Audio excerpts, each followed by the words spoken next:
Hello, my friends. I'm so excited to share a mind shift that I recently stumbled upon. I am going to tell you about the common assumption that we all have when setting goals and how your chances for success increase when you flip this assumption around. I'm just amazed how well it works, and I can't wait to share it with you. Okay, let's go. Welcome to the Monthly Method Podcast. This is a show for solopreneurs, creators, and artists who have a burning desire to launch a project. This is for a project that is not urgent, but truly important. The one your best life depends on. Your host, Paulina B., is a certified Scrum Master. She brings a proven record of launching successful projects, both professional and personal. You will hear about tested techniques that lead to calm, consistency, and results.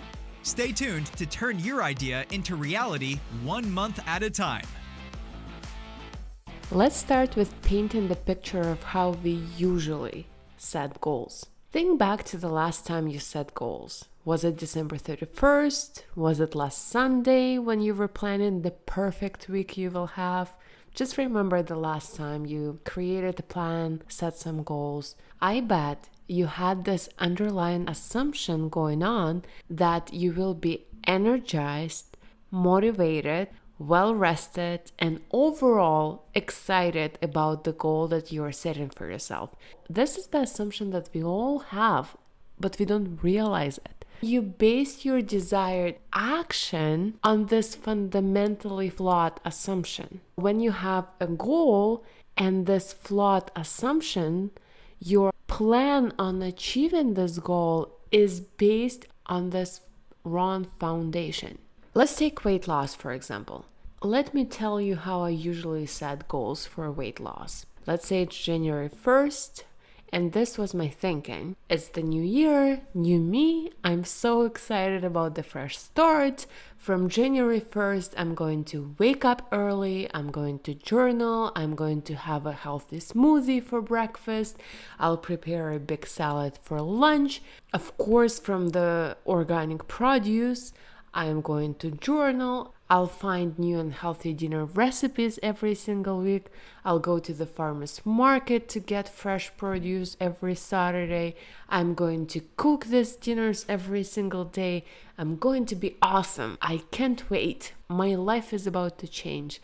I am so excited and motivated. This was my thinking. I was truly excited, motivated, and energized when I was setting these goals. I would even create a daily, weekly to-do list that will have all the action points, all the habits that I was trying to build. When I learned about time blocking, I would try time block these activities as well. So I wasn't just thinking positive thoughts, I was creating the action plan. I was buying the planners, the journals, the sticky notes, and everything. The problem was that I could rarely stick with this action plan for long, and I couldn't understand why this cycle was happening. But the thing that I recently realized is that my action plan was based on the fundamentally flawed assumption. I assumed that I would have the same level of excitement and motivation throughout the process as I did in the very beginning when I was setting this goal. This is so subtle, but yet it is so important to realize that this is the assumption we have when we set goals. When we are excited and we set goals from the place of excitement and motivation, we often assume that we will feel the same way we are feeling right now when it's time to actually show up for the activity. We assume that tomorrow, when we hear an alarm clock at 6 a.m., we feel the same way we are feeling the night before when we just watched a motivational movie or a YouTube video and we set this alarm up for the next day. But what ends up happening is that we don't feel as excited anymore. We feel tired and sleepy. We snooze, we think that why bother, and just give up without even starting. Then maybe wait for the next weekend to watch another motivational movie, get inspired, set new goals, and hope for the best. A few months ago, I just suddenly realized that this trap that we're in when we set big and ambitious goals. I was like, no wonder we are having such a hard time sticking to our goals. So I realized that and I thought to myself, what would happen if I set just one goal with a completely different underlying assumption? What if I set a goal but created an action plan with the assumption that I will be tired every single day when it's time to do this activity, that I will not be in the mood to do it when it's time to act on the goal. So instead of assuming that I'll be excited, I decided to assume that I'll be tired every single day. I know some of you who watched The Law of Attraction, The Secret, and all of that, you're screaming right now, but this was just an experiment. And it worked. I ran the experiment for the past month, fitness and weight loss goal, and let me tell you, it just blew my mind. This is how it looked for me. I knew that I wanted to eat healthier and build a consistent exercise routine. Who doesn't, right? And I had this goal for the longest time. Probably every month, every year, I would set this goal, but could never stick with it for a long time. Again, remember about the common assumption we all have that we'll always feel energized and motivated when implementing the action plan that we create for the goal. About a month ago, I decided to switch this assumption 180 degrees. It all started with my mornings. For the life of me, I don't know why it never occurred to me. In all these years, my action plan was based on the assumption that in the morning I'll have all this energy to make myself a healthy breakfast, to journal, to exercise, to pack my lunch, to read the book, etc. And some mornings were like that, but they accounted for like 2% of all the mornings that I had. Why did I keep assuming that something will change? I have no idea. Maybe it comes from all the goal setting brainwashing we've all been sold into. I have no idea. I thought, what if I assume that I'll be tired and not in the mood to do these things every single morning? I mentioned in my previous episodes, I'm not a morning person. I am not pleasant to be around in the first hour of the day, so I do wake up early, but again, not the best version of myself.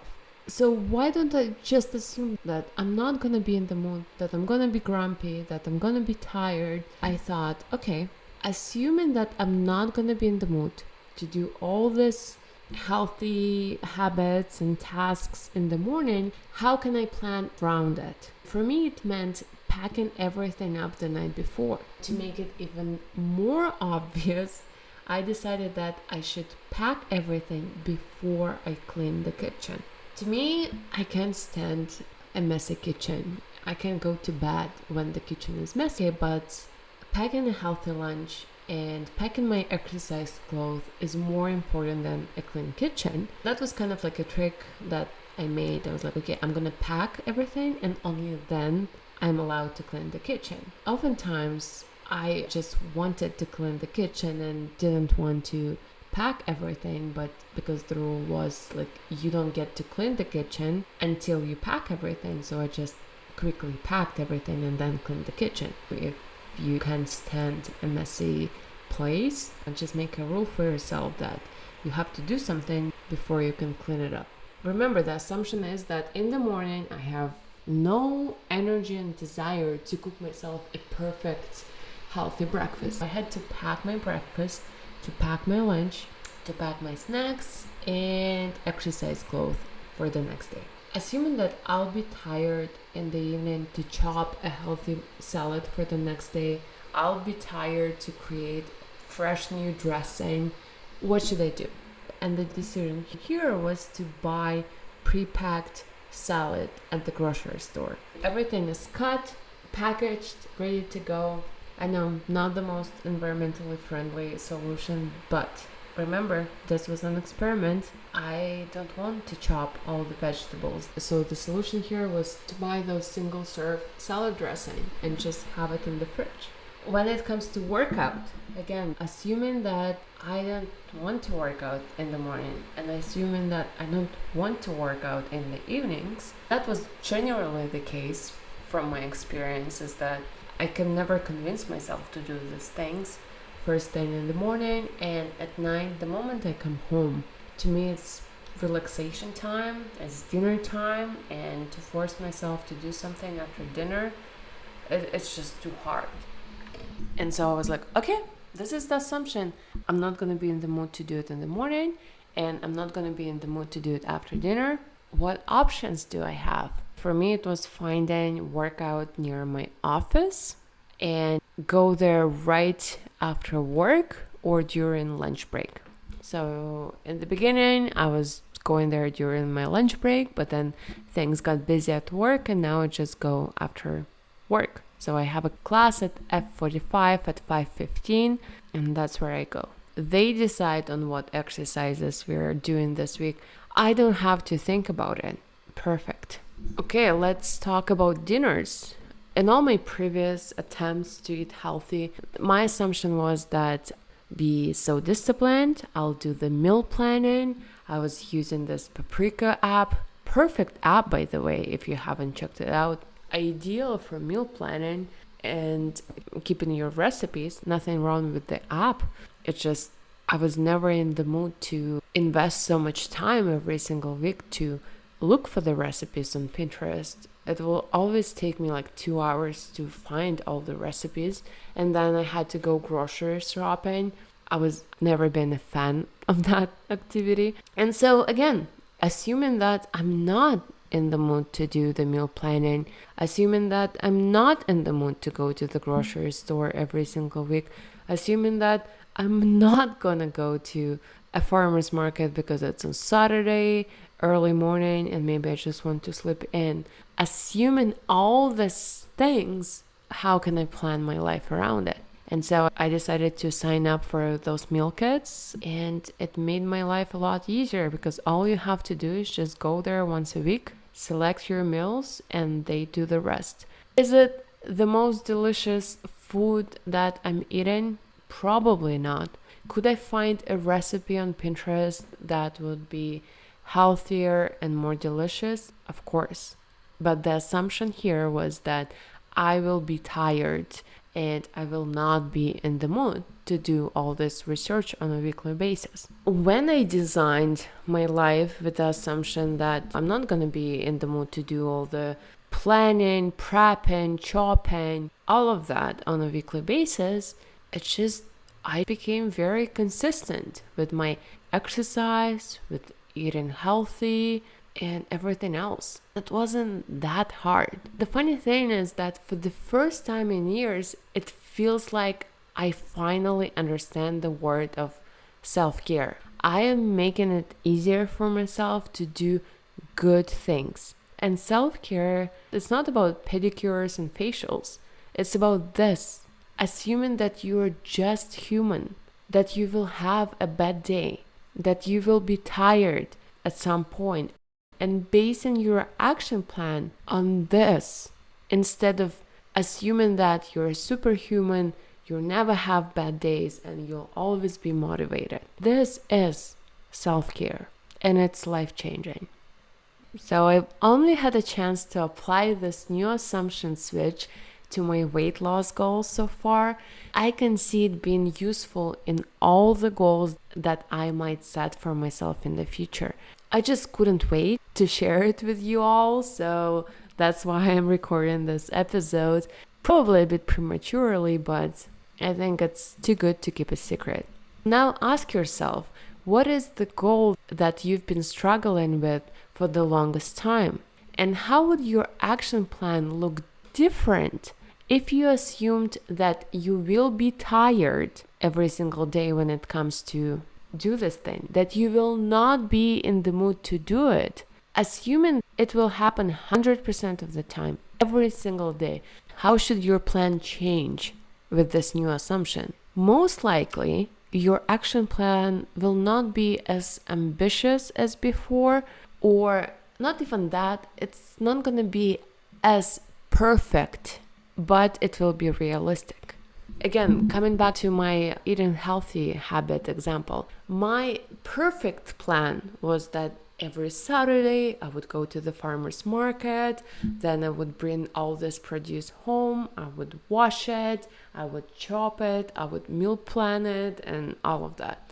Perfect plan, but not realistic. And my current plan, going to the grocery store once a week, at best buying pre-chopped salad kits and ordering meal kits that are more or less healthy.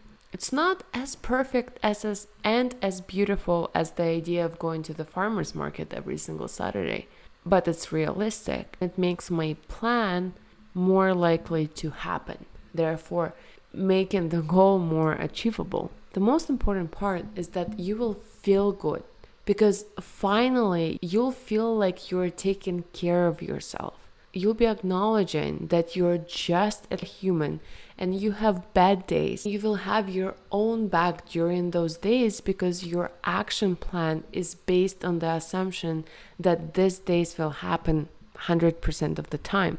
And if some days you feel super pumped up and energized, you just do more and count it as a bonus and feel even better. But during other days when you feel tired, you feel taken care of. You feel the kindness that your past self had for your present self, because your past self planned for this to happen. She had a safety net implemented around this. So you don't feel as bad. You don't feel like a failure. Have a good day, everyone. Please subscribe if you want to get a freshly baked episode delivered to you next Monday. Hey, before you go, I just wanted to let you know that if you want to try the monthly method for yourself, check out the guide, the free guide available at monthlymethod.com/guide. It will walk you through planning your entire week based on the core principles behind the monthly method. What do you have to lose? It's just 1 week and it's free. The link is in the show notes.